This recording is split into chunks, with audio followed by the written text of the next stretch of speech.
খুলতে বলছে পুকুরে ভর্তি। বাবা চিনি ভয় লাগছে। ওটো সাবধানে যাও, সাবধানে যাও, আমি পাঠিয়ে দেবো।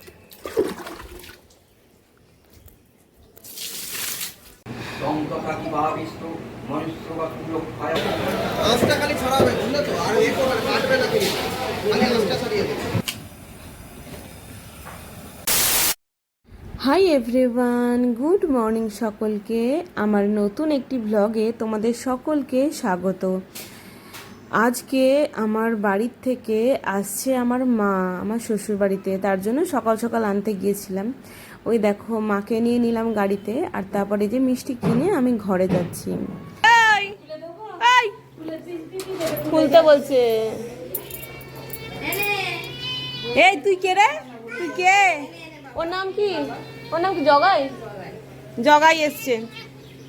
এসিনি, ওর নাম জগাই। বল জগাই। বাহ, থাক, আর বলতে হয় না। নখগুলো দেখেছেন দাঁত দিয়ে কেটে। আজকে বাড়ির সামনে গাছগুলো কেটে দিল পুরো। কি সুন্দর লাগতো, ভালোই লাগতো।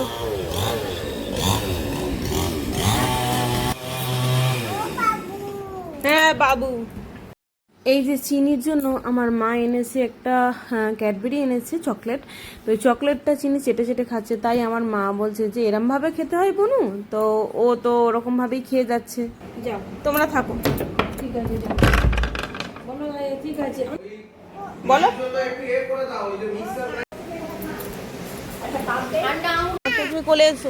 তারপরে একটুখানি দোকানে গিয়েছিলাম একটু রাসনা আনতে, কারণ কি রাসনা দিয়ে আমি একটু শরবত মতো বানাবো, যেটা সকলে খাবে। তো ভাবলাম চিনিকে নিয়ে যাই, কারণ চিনি বাইরে যাওয়ার জন্য একেবারে পাগল হয়ে থাকে সবসময়, যে কে ওকে কখন একটু ঘুরতে নিয়ে যাবে। হ্যাঁ ওই দেখ পিছনে ডগিটা কই রে, পালিয়ে গেছে। বাবা রে, একটা হানি দেবে আমার।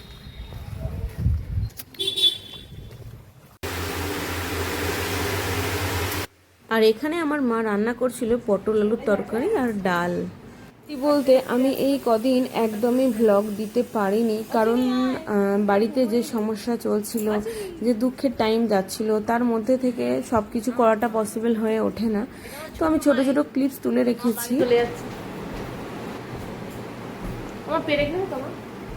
মাকে কিছু খাবার জিনিস আমি দিয়ে পাঠিয়েছিলাম, তার জন্য জিজ্ঞাসা করছিলাম যে মা পেরেক দিয়ে দেবো, একটুখানি গোবর দিয়ে দেবো। মানে আমরা একটু তো এরকমগুলো মানি, কারণ কি পেরেক আর গোবর দিলে কোনো ক্ষতি হয় না, তার জন্য মাকে জিজ্ঞাসা করছিলাম। মা বলছে যা দিবি দে। স্টেশন অব্দি যাই, তুমি পারবে উঠতে? না ওই ট্রেনটা তো ভিড় হয়, না চিনিকে নিয়ে যাবো না আমি। তাহলে জামাটা পরে নিয়ে যাই, ও বরং বাড়িতে থাক। না না ওকে নিয়ে যাবো না, 5টা বেজে গেল। 6টা 11 ট্রেন না, 6টা 11 তো। এই দেখো মাকে আমি বলেছি 6টা 11 ট্রেন, আর মা ভাবছে, মা শুনেছে 6টা 21, সেই তড়ি ঘড়ি করে রেডি হয়ে মাকে একটু দাঁড়িয়ে দিতে আসলাম। যতই হোক আমার ভয় লাগে একটুখানি, কারণ ট্রেন এটা তো গ্যালোপিং ট্রেন, তো তার জন্য ভয় লাগছিল, ওই জন্য দাঁড়িয়ে দিতে এসেছিলাম। ও মা,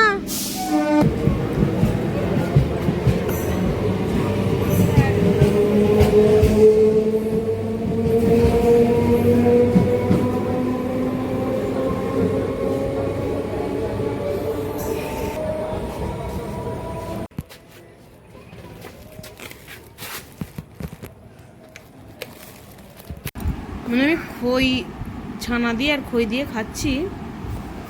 আরে চিনি এত অত্যাচার করছে, উফ দুষ্টু দেখো, বাপরে বাপ। মানে একটু তিষ্ঠতে দিচ্ছে না। ওই এই দুষ্টু। যাই হোক আজকের জন্য ভিডিওটা এখানেই শেষ করছি, চলো বাই। বল আবার বল, ফ্লাইং কিস দিয়ে দাও একটা। ওই দিন দিন চিনি এত দুষ্টু হয়ে যাচ্ছে, মানে পারছি না। আরে চিনি কি বলবো, আজকের জন্য কাজ এতটাই শেষ হলো। সারাদিনের পর খুব কষ্ট লাগছে। বাপরে, কানে তালা মেরে দিল গো। পড়ে যাবি রে।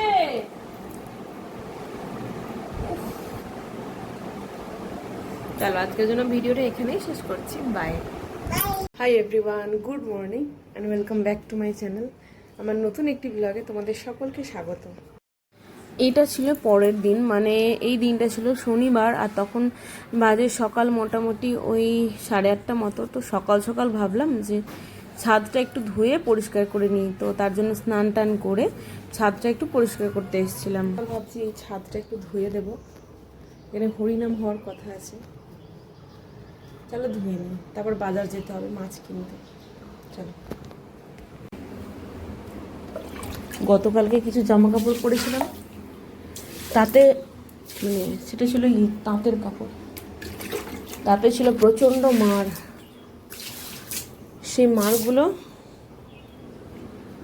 টুপিয়ে টুপিয়ে পড়েছে, আর সকালে এখন চ্যাটচ্যাট চ্যাটচ্যাট করছে, তাই ভালো করে ঘষে দেবো একটু। আর এই জায়গাগুলো একটু নিচু টাইপের, এই জন্য জল জমে জমে কেমন শ্যাওলা শ্যাওলা হয়ে গেছে। এখানটাও একটু ঘষে দেবো।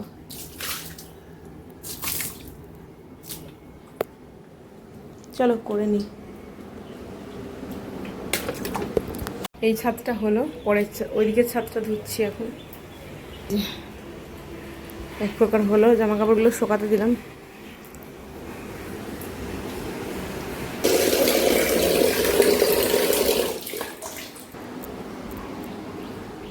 এবার এই দিকটা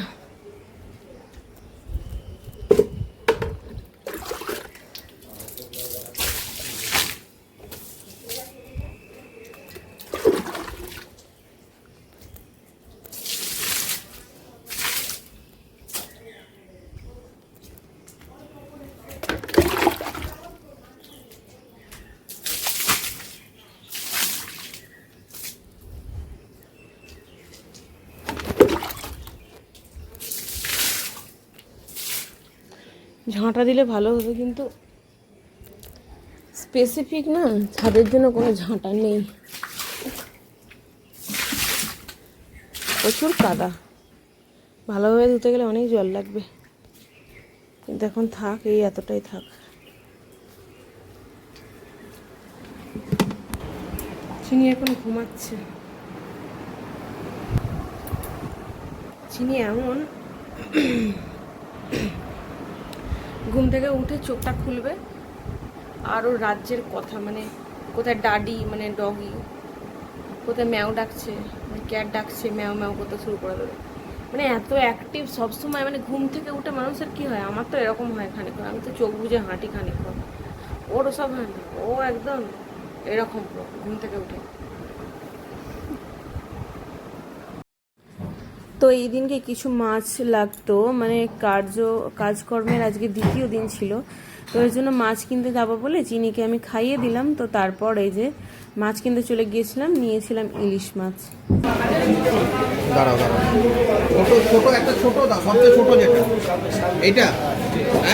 না এটা ছোট বোধহয়, সবচেয়ে ছোট দাও। এই দিন ইলিশের রেট যাচ্ছিল 1000, 1200 আর 1100, এই তিনটে রেটই যাচ্ছিল। কাঁকড়াগুলো শুধু দেখো, আমার না মানে খেতে পারি না পারি দেখে খুব ভালো লাগছিল, মনে হচ্ছিল যে মানে রান্না করে নিই, খুব সুন্দর লাগছিল আর কি দেখতে। আর দেখো এখানে ইলিশ মাছ, এখানে ইলিশ মাছের শুরু হচ্ছে 1000, 1200, 1300 এরকম দাম ছিল। তো যাই হোক, ফ্রেশই ছিল, সাইজ অনুযায়ী দামটা আর কি বাড়ছিল। তো যাই হোক, মাছ টাছ কিনে ঘরে চলে আসলাম। আমাদের এই চুঁচুড়ার রবীন্দ্রনগর যে বাজার, সেই বাজারে প্রচণ্ড ভালো টাটকা টাটকা মানে মাছ পাওয়া যায়, অন্তত যেটাই পাওয়া যাক আর না পাওয়া যাক মাছটা খুব ভালো পাওয়া যায়, যেটা আবার আসামে মাছটা একদমই ভালো পাওয়া যায় না। তবে হ্যাঁ, এখানে সবজিপত্র আবার বেশি ভালোই পাওয়া যায়। আর এখন আমি খুব দেখি মানুষ লোটে মাছের খুব ভক্ত হয়ে উঠেছে, যেখানেই যাই দোকানে দেখি লোটে মাছের চপ, তারপরে লোটে ঝুড়ি কী সব রান্না করে মানুষ। তো আমি মানে ভাবি যে ওটার টেস্টটা কি খুবই ভালো, সবাই যে খায়। তো শুনেছি অনেকে বলে যে এই দিয়ে নাকি এক থালা ভাত খাওয়া যায়। তো বন্ধুরা, তোমরা যদি লোটে মাছ কখনো খেয়ে থাকো আমাকে কমেন্টে জানিও তো কেমন খেতে। তো যাই হোক, মাছ টাছ কিনে বাড়ি গেলাম। তো এখানে গীতা পাঠ হচ্ছিল। তো হ্যাঁ, আমার মা বসেছিল আর আমরা সবাই গীতা পাঠ শুনছিলাম। ওই প্রকার করুণাত্র অশ্র করুণাকুলোচন বিষণ্ণ অর্জুনকে তখন ভগবান এই কথা বলিলেন। ভগবান শ্রীকৃষ্ণ বলিলেন, হে অর্জুন, এই অসময় তোমার মধ্যে এই রূপ মোহ প্রত্যেকে এলো। শ্রেষ্ঠ ব্যক্তিরা রূপ আচরণ করে না এবং এই মোহ স্বর্গ এবং কীর্তি কোনোটি প্রদান করে না। সুতরাং হে অর্জুন, কৃপা আশ্রয় করো না। কই লুচিটা ফেলো তেলে।